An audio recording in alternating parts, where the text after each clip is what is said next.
Waiting until marriage, okay? It is very important. Oh, sorry, I shouldn't even be we should probably be like 6 feet apart. Get away from me. I'm so sorry, he might be like super reflective because of his pale white skin. It might mess up like the camera quality or whatever. Wait till marriage. Oh, sorry, oh my god. We're gonna be learning about some boundaries for waiting until marriage with Jacob Peterson and whoever she is. Maybe his sister, I don't know. Today, we're going to talk about a super important topic, especially for Christian couples, and that is waiting for marriage. I feel like a lot of times when people talk about waiting for marriage, people are like, just wait, just don't give in to your desires. Like, the reality is, it's not always that easy. Like, our flesh is real, and the desires that we have are real. I feel like Christians always describe things super weirdly, when they're like, oh, let's honor God with our bodies, or our flesh is real. The flesh is real. It's just, he's really just talking about being horny. He's just horny, just say that. If he was like being clear, just be like, I should wait because God tells me to, but I'm down bad for your flesh, baby. I'm so down bad for that flesh on your bones, baby girl. Oh, I have clothes on. I would not be sitting in this room naked with my boyfriend because that is that is a sin, okay? We haven't even kissed yet, all right? I don't want her flesh. No, he does not want my flesh. We literally get asked all the time, like, what practical things can I implement? Because I know, like, I'm supposed to wait for marriage, but Do you think she just like goes outside? Someone was at home and goes, Ma'am, I'm horny." Please help. We should just like have men get neutered or whatever. Or if it's practical in a different way, she's like, oh, I need to do this. I need to hammer this nail in. Oh, but I'm horny. She's like, she's missing everywhere. Oh, damn these hormones. Being too hard, it's messing with her head. Yeah. so we wanted to bring some clarity to that, shed some light on the topic that I feel like kind of gets avoided because it is a little bit uncomfortable to talk about, but we want to talk about it with you because we feel like it is super important. Just because I've grown up in a Christian household, this topic has not been avoided at all. My mother has drilled it into my brain that if I even come close to another man, that I'll burn in hell. Has your mom done anything like that? You will not have No, sex I with was raised atheist, so when I think of dating, I basically just think of sex. Aren't we dating? So you just want me for my body that you have to wait like 4 years to have? Yeah, I want you for your flesh. Stop saying that. So we're going to go ahead and set you guys up with the best tips and things that we did to have boundaries in our relationship to help us better honor God in our relationship. And the first thing is to know the difference between love and lust. You're all about lust. You don't get those mixed up at Got a all. love for lust. You have a love for lust. Yeah. Okay, well, I thought you kind of just loved me or whatever, but no, you just want me for my enormous boobs and my big butt. I'm in it to win it. Yeah, you're in it for a while. It'll be a minute before you. How do we hold ourselves accountable in the biblical way that honors God so that we don't always act on those intentions? Because a lot of the times we're going to feel a certain way within our flesh. God damn it, he said it again. Someone's just so like, why not just say within ourselves or within our bodies? Nope. Just flesh. To take it out of context, he's basically saying, yeah, I've got lusty flesh. All I can think about is like, was that like the zombie flesh from Minecraft? What, like rotten flesh? Rotten flesh, that's what it is. It brings me back to my childhood whenever he says flesh. So the difference, I would say, between love and lust is the definition of 1 Corinthians 13 verses 4 through 8. What's that verse? He has the whole Bible memorized, okay? Let me tell you, he has the whole thing memorized. It's all in his heart. What is it? It's the bit where No, I want you to tell me the exact verse, since you memorized it all. What is it? thou shall not lust for the flesh, instead Oh, yeah. you must love the flesh. Wow, that's beautiful. I love 1 Corinthians. Yeah, I think a good way to differentiate is, I feel like lust is self-seeking and love is others honoring. I don't know if that's true. I feel like love is a little bit self-seeking too. Sometimes some people go out on date like with the intention of getting a boyfriend, and That's why that's tradition. You are people date to find love. yeah. So and then it makes them happy, right? But I wish that's how I felt. I wish I was happy in my relationship, but What do you think the odds are that they haven't waited? I think 100% chance. After this video, they switch the cameras off. They're like, right, honey, time for a dirty shag. Yeah, what if I skip through the video, then all of a sudden they're making out on top of each other? When someone asks, so did you guys wait? They go, yeah. Look at YouTube. They don't even say anything. They just go shh.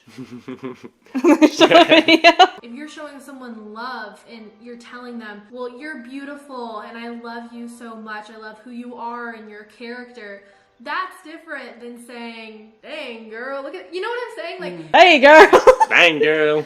Alright, pretend. Okay, let's pretend. Alright, I'm at a bar right now, okay, and you're trying to pick me up. How would you do it? Dang, girl. You're fine. I lust for you. I really, I like how you look. I think that you are, sexy and you have... It looked like you were reading notes. Did you write? Did you Yeah. write? Did you write what I you were think saying you have- down? let me just adjust my spectacles here. I think you have an awfully nice bit of flesh on you. You know, I think I'm Bruce I now. think you... so I think that's a good Oh wait, maybe way. I should try and pick you up at a bar. Okay, yeah. You Okay, so go. I'll just be here sipping my bourbon, no, whiskey. Whiskey. Is it neat? Do you No. take your whiskey neat? In bed at 3? Oh my goodness, that's such a handsome man right there. Wow. It's so weird that he's drinking his whiskey with his pinky out and it's in a teacup. That's really strange. Okay, I'm gonna go talk to him anyway. Hello, sir. I've noticed that you are a very fine and handsome gentleman. Please take off your pants. Darn! Is that how you do it? It's the hormones. Yeah, that's really good. And I think that leads into the second thing that I want to talk about is when we are loving someone biblically before like being within marriage, when we don't act on the desires that our flesh has, that is actually honoring the other person. It's protecting them and protecting their purity. Protecting their purity? I don't like the words he's using. And he said flesh again. He said it again. There's all this purity, innocence. I've always thought it's so disturbing when Christians are like, you have to honor God with your body. Does God watch you have sex? Like, when you're having sex, are you doing it for God? I don't want to be thinking about that. No. Or like your dead relatives in the sky. They're looking down on you, watching you. You're like your dead hamster. My dead, Watching you. I'm honoring my dead hamster. Or you're like doing like horrific BDSM. Yeah. And your grams up in heaven. Gram. If I was a girl and I was dating a guy, basically Anne, and one of them kept saying flesh, I'd kind of go, I would see that as a red flag. yeah, exactly. I'd be like, this is like, there are many other words that you could use instead. He wants to protect us as human beings. That's special for one person to give to another person. And so that's one of the biggest boundaries as a Christian that I believe that you should hold. But that is tough. Yeah. Like that is hard. Like, and a lot of you guys watching this probably know that is hard because you probably do have desires. It's hard for us. Because we have desires. Yes, we have many desires. Like, I have the desire to, I don't know, put you in my car, in the back of the trunk, with, your arms tied up and whatever, and then just like throw you in the sewer or whatever. But I don't do that, Yeah. And it's just, I'm really working myself to try and control that desire. So, do you have the same one or? Well, you can't drive, so you probably don't. Yeah, exactly. Yeah. Yeah, it's probably something different. Yeah. You put me on your bicycle. Hey, what's that over there? What? You know biblically how you should act on them, but it's hard to actually restrain yourself from acting on those desires. It's a little creepy where he's like, it is so difficult to just not have sex with someone. Charlie, my sweet baby boy, come here. Like, I feel like if we put this man in a room with women, Honey. he would just be like sweating profusely, like, can't have sex with him, can't have sex with him, can't have sex with him. Like, it's really just not that hard. I'm just really not attracted to him at all, so maybe that's why it's easy for me to... I'm kidding, I think you're very handsome. Thank You're you. very handsome, okay? The standard of waiting for marriage has been left back in the past as something that's like old and out of style and old fashioned. And Do you think he's turning to the side just so people can see his jawline? You think, like, yeah, when he's looking at the camera, he's like, 25% yes. Yeah. I've gotten hurt by the church in the way of you can 100% be pure and have made mistakes in your past because God restores that. And so the whole thing that you're not as good as you were because you've messed up so bad in your past. I feel like that's a little backhanded, since you fucked up so horribly. What's he looking at?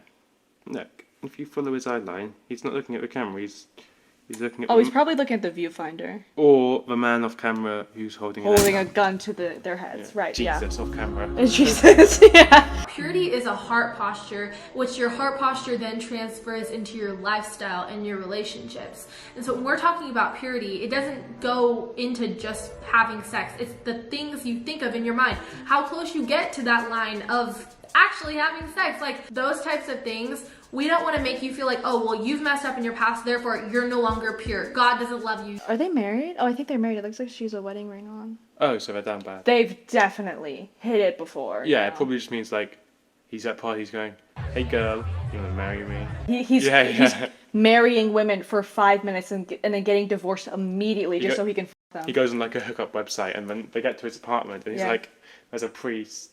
Yeah. And there's like a full ceremony. He's like, "Come on, quickly." I'm hard right now. Let's hurry it up, okay? I don't want to take any more Viagra. I've run out. But just because you haven't waited for marriage in the past doesn't mean that you shouldn't in the future. And so there's always a new step to go. I think it's really important to have that conversation with each other and say, okay, what are your boundaries?